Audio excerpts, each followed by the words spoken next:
Hey there, it is evening here in the garden, getting dark, but I thought I would give a little summer evening garden tour, August tour of the garden. Things are going to start changing soon. We're getting here toward the mid-August, and by the end of the month we start really pulling things out. There's already a few things that have come out, like you saw the squash I had to pull out. I've started to plant a second round of things, so I thought I would just take you through and kind of show you where we are here in the middle of August, and then you can kind of follow along as things start to change and the fall garden starts to go in, all of that. So first up, let's see, we're gonna start over here in this corner because it's kind of fun, and I just made a couple little changes. Okay, so the banana plant is looking gorgeous. I haven't showed this a lot, but I absolutely love this plant. This is the hardy banana, and it is just huge and beautiful. It's actually growing in a grow bag, and it's done really well in that. And then you come around there, and there's just so much color. Oh my gosh. So the container pond is turned off right now. We had a bunch of rainstorms, so I just turned it off because it was filling up with a lot of water. But oh my gosh, over here. So I love this combination. This is one of those combinations where I'm going to have to repeat it. The dark, I forget what exact variety this is, but it's a sweet potato vine, and then the red coleus, and then just the classic black-eyed Susan.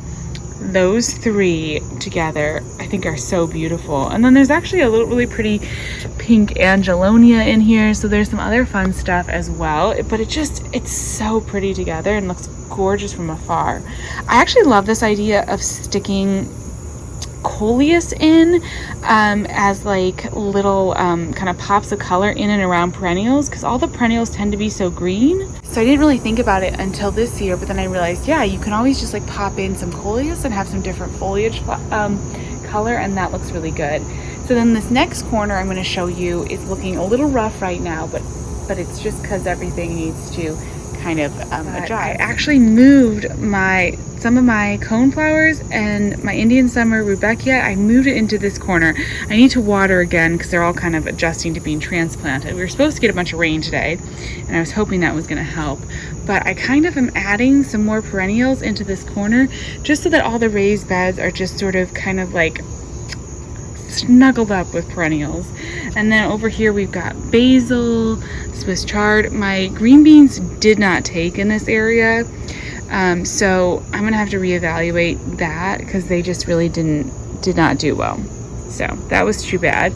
But then we've got the containers with the avocado, the jigsaw peppers, and the sunset coleus, and the eucalyptus. This container is still so gorgeous and so fun. And then of course we've got the blackjack gold rudbeckia, which is nice and really pretty next to it.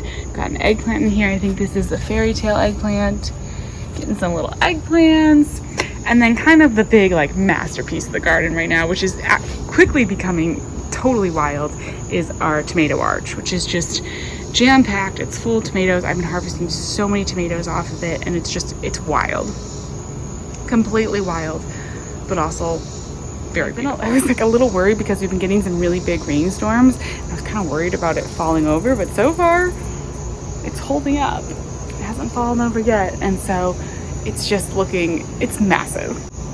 It is so thick of tomatoes. It's kind of hard to even get in here and pick tomatoes, but luckily because it's the arch format, I am able to still get into it. And then these containers down here are beautiful as well. Look at that lesser catmint and the salvia. There are butterflies on this salvia all the time. More coleus. My incredible sunflowers have kind of petered out. I don't know if it's the container situation or whatever, but the salvia is dominating that container and looking really, really beautiful. And then of course the truffle pink gomphrena. We've got more of the coral cream drop blocks in the back, and the heliopsis kind of drawing your eye back there. I planted some of this New Zealand spinach in here. I haven't seen anything germinating yet, but we've also got the salad bush cucumbers, which I've been harvesting a decent amount of cucumbers off of. And you can see the pumpkin vine is getting really crazy back in here. So that's a jackpy little pumpkin that's wrapping around. It's looking super healthy, and I'm just gonna let it go. I'm just gonna let it go wherever it wants. It's kind of gone crazy. Again, the coleus with the black-eyed Susans. Is that not just such a gorgeous color combination?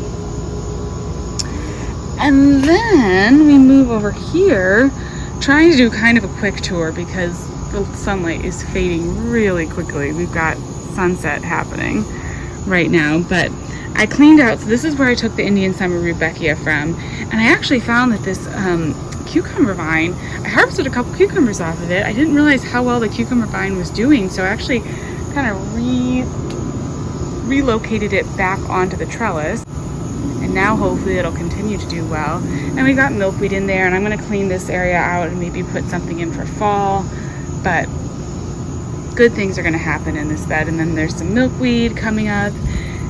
And then this bed right here, I've been harvesting so much eggplant off these millionaire eggplants. The peppers on the potted pina peppers, or whatever they are, mystery peppers, are doing so well. I had to come in and stake my Better Bush tomatoes because those are also doing super well. And then of course we have zinnias, just all the Queen series zinnias, that Queen Lime Orange zinnia. Oh, they're just so pretty. So this bed has been doing really well. And then this is, I think, the honey rock melon that's coming out. Well, or this is the Jackie Little Pumpkin. I planted a honey rock melon and a Jackie Little Pumpkin. This one isn't doing as well, and maybe it's getting a little bit of shade. It's not really quite as vigorous as the pumpkin vine is looking, but you know, it's still kind of, I'm letting it just kind of spill out here, and I do like the look of it spilling out the front of the bed. I think that's really pretty. And next to it, here's some beans that are doing well. These are the dragon tongue bush beans. They are growing, I swear, by the hour. You can see the difference. They're growing so much. And we've got some more eggplants, a white knight eggplant, some gumfrina, just all kind of growing together. And I love that look. And this straw flower, which I have still, I gotta find a spot for it. I'm gonna like put it in the middle of the garden so that I remember to plant it. Oh my goodness.